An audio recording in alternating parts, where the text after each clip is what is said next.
2014లో రాష్ట్ర విభజన జరిగింది. సాంకేతికంగా ఉమ్మడి రాజధాని అయినప్పటికీ హైదరాబాద్ ఏపీకి దూరమైంది. అదే సమయంలో హుదూద్ తుఫాన్తో విశాఖ విలవిలలాడింది. విమానాశ్రయం రన్వే మీదకు నీరు చేరింది. తూర్పు నౌకాదళం నియంత్రణలో ఉన్న ఎయిర్పోర్ట్ సాధారణ పౌరులకు అవసరాలకు సరిపడా సర్వీసులు నడపలేని పరిస్థితి. ఇంకోవైపు రాష్ట్ర విభజన తర్వాత విశాఖను ఆర్థిక రాజధానిలా అభివృద్ధి చేయాలనే ఆలోచనలు. వీటన్నిటి నేపథ్యంలో ఒక గ్రీన్ఫీల్డ్ అంతర్జాతీయ విమానాశ్రయం అవసరం ఏర్పడింది. అయితే ఎక్కడ? ఈ ప్రశ్నకు సమాధానమే భోగాపురం. అదే ఎందుకంటే ఒకవైపు బంగాళాఖాతం అందాలు, మరోవైపు మన్యం పచ్చదనాలు, వీటి మీదుగా ఎగురుతూ కిందకి దిగే విమానాలు, అన్ని రకాలుగా అనుకూలమైన ప్రాంతం భోగాపురం.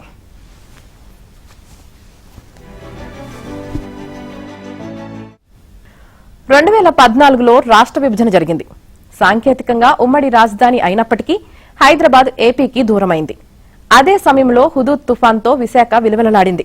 విమానాశ్రయం రన్వే మీదకు నీరు చేరింది. తూర్పు నౌకాదళం నియంత్రణలో ఉన్న ఎయిర్పోర్ట్ సాధారణ పౌరులకు అవసరాలకు సరిపడా సర్వీసులు నడపలేని పరిస్థితి.